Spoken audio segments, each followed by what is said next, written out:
जय हिंद। दोस्तों, हम सबकी लाइफ में बहुत बड़े बड़े सपने होते हैं और लाइफ को इंटरेस्टिंग और एक्साइटिंग बना के रखने के लिए ये सपने होने जरूरी भी हैं। बिकॉज बिना सपनों के लाइफ डल लगेगी, डायरेक्शन लेस लगेगी और ऐसा लगेगा कि किसी अंधेरी गुफा में हम चल रहे हैं। हमें दूर कहीं लाइफ में एक रोशनी की किरण हमेशा नजर आनी चाहिए, जिसके लिए हम कंसिस्टेंटली हार्ड वर्क करते रहें और आगे बढ़ते रहें। हमारे सपने क्या होते हैं? हमारे सपने ये होते हैं कि जिस दिन हम इस रोशनी की किरण तक पहुंचेंगे तो हम किस तरह की लाइफ जिएंगे, क्या क्या चीजें जो हम सोचते आए हैं वो पूरी होंगी। इन सपनों को देखते हुए ही हम उस रोशनी की किरण की तरफ आगे बढ़ते चले जाते हैं। But this is also fact that excess of everything is bad. Likewise ज्यादा सपने लेना भी आपके लिए अच्छा नहीं है। जिस टाइम आपको अपने सपने पूरा करने के लिए हार्डवर्क करने की जरूरत है, अपना कर्म करने की जरूरत है, अगर उस टाइम भी आप उन सपनों में खोए रहोगे तो वहीं के वहीं खड़े रह जाओगे। उस टाइम आपके लिए वो सपने एक डिस्ट्रैक्शन का काम कर रहे हैं। बिकॉज डिस्ट्रैक्शन क्या है?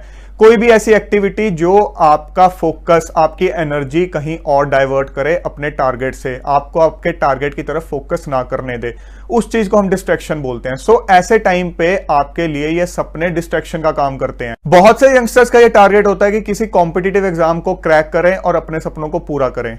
बट जब उस एग्जाम की प्रेपरेशन के दौरान वो पढ़ने बैठते हैं तो कहीं ना कहीं डे ड्रीमिंग की प्रॉब्लम को फेस करते हैं। जैसे ही पढ़ने बैठेंगे उनके दिमाग में सपने घूमने लग जाएंगे कि मैं इस एग्जाम को क्रैक करूंगा तो इस तरह से लाइफ जीऊंगा, अपने आप को उस रोल में इमेजिन करने लग जाएंगे। आज के सेशन में हम ये डिस्कस करेंगे कि हम इस प्रॉब्लम से कैसे बच सकते हैं, इसको कैसे मिनिमाइज कर सकते हैं। देखो, जब भी आप पढ़ने बैठते हो तो कंसंट्रेशन लेवल सडनली एक अच्छे लेवल पर नहीं पहुंचता है। वो ग्रेजुअली इंक्रीज होता है और कुछ टाइम के बाद डिक्लाइन होना स्टार्ट हो जाता है। आप ये कह सकते हो कि आपका जो कंसंट्रेशन का ग्राफ है वो टाइम के साथ कुछ इस तरह से चलता है। ये जो आपका टाइम स्पैन है ये 1.5 घंटे भी हो सकते हैं, 2 घंटे भी हो सकते हैं, 3 घंटे भी हो सकते हैं। ये वेरी करेगा पर्सन टू पर्सन, आपकी कंसंट्रेशन एबिलिटी कितनी है उस पर डिपेंड करेगा। बट जो डे ड्रीमिंग की प्रॉब्लम है वो मोस्ट ऑफ द केसेस में स्टार्टिंग वाले फेज और एंडिंग वाले फेज में ही आती है, जब हमारा कंसंट्रेशन लेवल इतना नहीं बना होता। एक बार अगर हम स्टार्टिंग वाले फेज को ओवरकम कर जाएं तो उसके बाद हमें इसकी इतनी प्रॉब्लम नहीं आएगी एक पर्टिकुलर शिफ्ट में। और जब उस शिफ्ट को हम कंप्लीट करने वाले होते हैं, जब हमारा कंसंट्रेशन लेवल डिप कर जाता है, फिर कहीं ना कहीं डे ड्रीमिंग की प्रॉब्लम स्टार्ट हो जाती है। अब आप सोच के देखो कि जब हमारा कॉम्पिटिटिव एग्जाम वाला दिन होता है, उस दिन अगर 2 या 3 घंटे का एग्जाम है, उस टाइम हमें एक प्रॉब्लम क्यों नहीं आती? तब तो एग्जाम जैसे ही स्टार्ट होता है बिल्कुल हम उसमें खो जाते हैं और एंड तक खोए रहते हैं कि हमें होता है हम अपना 100% दे दें। उसके अलावा भी जब हमारा एग्जाम बिल्कुल हमारे सिर पे होता है, जब 2-3 दिन रह जाते हैं, तब भी हमें ये प्रॉब्लम क्यों नहीं आती है? बिकॉज उस टाइम हम खुद के साथ बहुत ज्यादा स्ट्रिक्ट हो रखे होते हैं। हमें पता होता है आर या पार की लड़ाई है, अभी नहीं तो कभी नहीं। बट जब हम नॉर्मल अपने स्टडी कर रहे हैं, उसकी प्रिपरेशन कर रहे हैं, तब हम थोड़े खुद के साथ स्ट्रिक्ट नहीं होते हैं, खुद के साथ बहुत ढीले होते हैं। इस प्रॉब्लम को ओवरकम करने के लिए हमें अपनी प्रिपरेशन के दौरान डेली टारगेट्स फिक्स करने होंगे और खुद के साथ इतना स्ट्रिक्ट होना पड़ेगा कि किसी दिन अगर हमने कोई डेली टारगेट डिफाइन किया है तो उसको कंप्लीट किए बिना हम नहीं सोएंगे। आपको खुद के साथ इस सेंस में स्ट्रिक्ट नहीं होना है कि आप अपने टाइम डोमेन्स डिफाइन कर दो कि इतने से इतने बजे तक यही टॉपिक पढ़ूंगा, यही चैप्टर पढ़ूंगा, यही सब्जेक्ट पढ़ूंगा।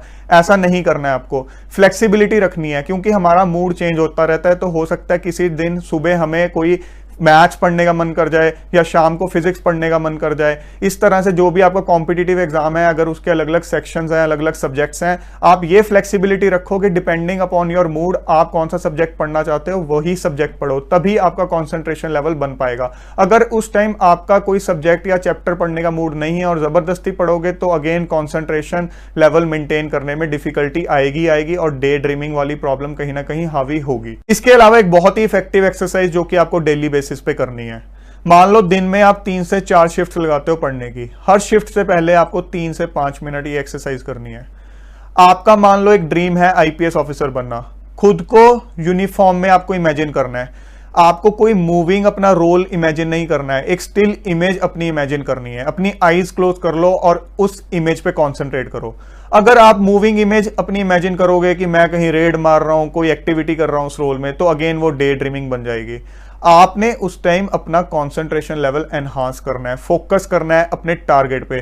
सो अपनी एक स्टिल इमेज आईज क्लोज करके आपने इमेजिन करनी है, उसी पे फोकस करना है 3 से 5 मिनट। और जैसे ही उसके बाद आप अपनी आईज ओपन करोगे तो आप फील करोगे कहीं ना कहीं आपका एक कंसंट्रेशन लेवल बना हुआ है, और साथ के साथ आप अपनी पढ़ाई शुरू कर दो। सो आपका वो टाइम बहुत इफेक्टिवली यूज होगा, आपका कंसंट्रेशन लेवल स्टार्टिंग से ही एक अच्छे लेवल पर पहुंच जाएगा, और डे ड्रीमिंग की प्रॉब्लम जो आपको स्टार्टिंग वाले फेज में फेस करने को मिलती है वो आपको फेस नहीं करनी पड़ेगी। इसके अलावा जब हमारा जो डिक्लाइनिंग फेज होता है कंसंट्रेशन लेवल का, जब भी हम किसी शिफ्ट में पढ़ रहे होते हैं, उस टाइम आपने क्या करना है, जैसे ही आपको लगता है कि डे ड्रीमिंग की प्रॉब्लम स्टार्ट हो गई है, तो उस टाइम अपनी सीट से उठ जाओ, उस टाइम फिर अपना वो वाला शिफ्ट को वहीं खत्म कर दो। उसके बाद जो भी आपकी कोई एक्टिविटी करने का टाइम है, मान लो आपको कोई इन बिटवीन मील लेना है तो मील लो, थोड़ी बहुत वॉक करनी है, टीवी देखना है, नेट सर्फिंग करनी है, या आपके फिजिकल वर्कआउट का टाइम है, कुछ भी है उस एक्टिविटी को करो, उस टाइम उससे कट ऑफ कर दो, बिकॉज अब आपका जो कॉन्सेंट्रेशन लेवल है वो काफी डिप हो गया है। सो ये कुछ एक चीजें हैं, अगर आप इनका ध्यान रख लोगे तो आपकी डे ड्रीमिंग की प्रॉब्लम काफी हद तक मिनिमाइज हो जाएगी। ये चीज मैंने प्रैक्टिकली खुद इंप्लीमेंट करके देखी है, और ये चीज बहुत ज्यादा इफेक्टिव है अगर आप इसको ढंग से इंप्लीमेंट कर लेते हो। दोस्तों, हमेशा याद रखो कि सपने देखना अच्छी बात है और हमें सपने देखने भी चाहिए, बट उन सपनों को पूरा करने के लिए जो कंसिस्टेंटली रिक्वायर्ड इनपुट्स हैं उसका भी हमें पूरा ध्यान रखना है। अदरवाइज अगर हम सिर्फ सपनों में ही खोए रहेंगे तो आज जहां खड़े हैं वहीं के वहीं खड़े रह जाएंगे, और हमारे सपने सपने बनकर ही रह जाएंगे। जय हिंद।